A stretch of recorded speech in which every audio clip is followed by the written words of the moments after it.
کبھی سوچا ہے کہ اگر مشرق وسطیٰ میں ایک بڑی جنگ چھڑ جائے تو کیا ہوگا؟ یہ تجزیہ ایک ایسے ہی فرضی لیکن انتہائی حقیقی لگنے والے منظرنامے پر مبنی ہے۔ اس کی شروعات ایک چشمدید گواہ کی کہانی سے ہوتی ہے، اور پھر ہم دیکھتے ہیں کہ کیسے یہ پورا خطہ اچانک آگ کی لپیٹ میں آ جاتا ہے۔ تو چلیے دیکھتے ہیں کہ ہم اس کہانی کو کیسے انفولڈ کریں گے۔ ہم ایک ذاتی تجربے سے شروعات کریں گے، پھر دیکھیں گے کہ یہ آگ پورے خلیج میں کیسے پھیلی، اور آخر میں اس کے پوری دنیا پر کیا اثرات مرتب ہوئے اور کیا تاریخ خود کو دہرا رہی ہے۔ تو کہانی شروع ہوتی ہے بالکل اس افراتفری کے بیچ سے، ایک شخص کی زبانی جو اس تنازع کے شروع ہوتے ہی دبئی میں پھنس گیا تھا۔ دیکھیے، یہ کوئی نیوز رپورٹ نہیں ہے، یہ ایک ذاتی بحران کی کہانی ہے۔ اس سے اندازہ ہوتا ہے کہ یہ سب کتنا اچانک ہوا۔ ایک لمحے پہلے تک سب کچھ بالکل نارمل تھا، اور اگلے ہی لمحے سڑک کے پار ایک دھماکے نے سب کچھ بدل کر رکھ دیا۔ اور پھر دیکھتے ہی دیکھتے حالات بگڑ گئے۔ دبئی ایئرپورٹ کو خالی کرا لیا گیا، ساری فلائٹس کینسل ہو گئیں، برج خلیفہ کے اوپر ڈرونز کو روکا جا رہا تھا، اور برج العرب پر میزائلوں کا ملبہ گر رہا تھا۔ ہر طرف ایک افراتفری کا عالم تھا۔ لیکن اس ساری افراتفری کے بیچ ایک بہت ہی حیران کن بات سامنے آتی ہے، اور وہ یہ کہ متحدہ عرب امارات کا ایئر ڈیفنس سسٹم کتنا مؤثر ثابت ہوا۔ انہوں نے تقریباً ہر خطرے کو فضا میں ہی ناکارہ بنا دیا، جس کی وجہ سے ایک بہت بڑی تباہی ٹل گئی۔ تو اب آگے بڑھتے ہیں اور دیکھتے ہیں کہ یہ ایک واقعہ کیسے ایک مکمل علاقۂ جنگ میں تبدیل ہو جاتا ہے۔ یہ تنازع ناقابل یقین تیزی سے پھیلا۔ ذرا سوچئے، صرف 24 گھنٹوں کے اندر اندر ایک فوجی آپریشن شروع ہوتا ہے، ایران کے سپریم لیڈر کے کمپاؤنڈ پر حملہ ہوتا ہے، ان کی موت کی تصدیق ہوتی ہے، اور پھر ایران کی طرف سے ایک بڑے پیمانے پر جوابی کارروائی شروع ہو جاتی ہے۔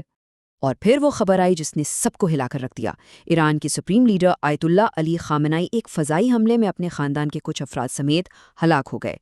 یہ ایک ایسا قدم تھا جس کے سیاسی نتائج بہت ہی سنگین تھے۔ اس حملے کا اصل مقصد کیا تھا؟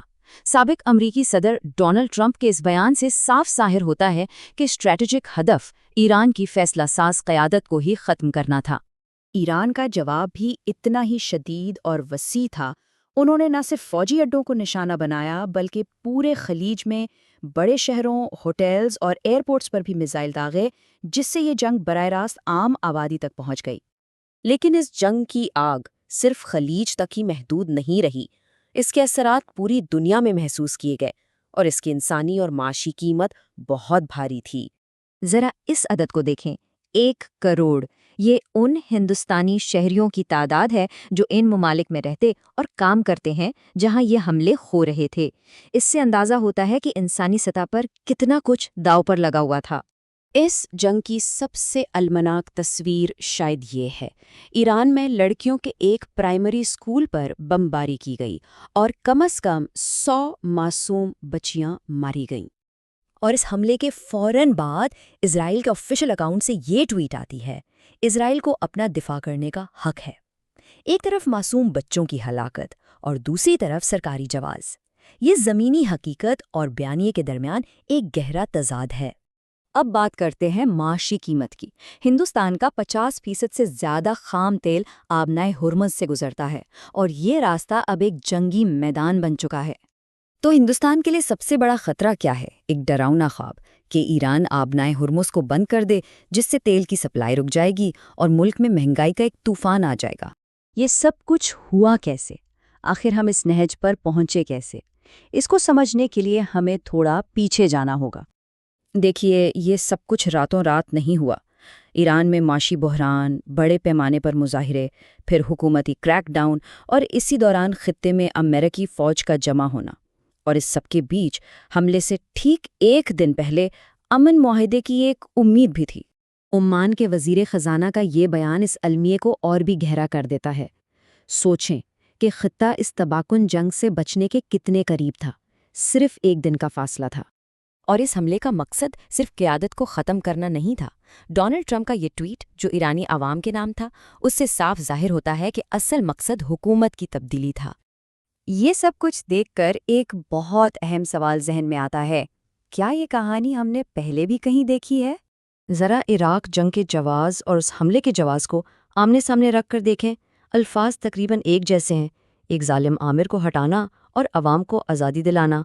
یہ مماثلت کافی حیران کن ہے۔ تاریخ ہمیں کیا سکھاتی ہے؟ عراق اور لیبیا کی مثالیں ہمارے سامنے ہیں۔ وہاں جب آمروں کو ہٹایا گیا تو ممالک پہلے سے بھی زیادہ غیر مستحکم ہو گئے اور عام لوگوں کے لیے حالات بد سے بدتر ہو گئے۔ اور یہ بھی یاد رہے کہ ایران عراق سے دگنا بڑا ملک ہے۔ تو آخر میں ہم اسی ایک سوال پر آ کر رک جاتے ہیں جو شاید اس پورے تجزیے کا سب سے اہم سوال ہے۔ کیا ایران کا مستقبل بھی عراق یا لیبیا جیسا ہوگا؟ کیا یہ خطہ ماضی کے تباہ کن چکر کو دہرانے پر مجبور ہے؟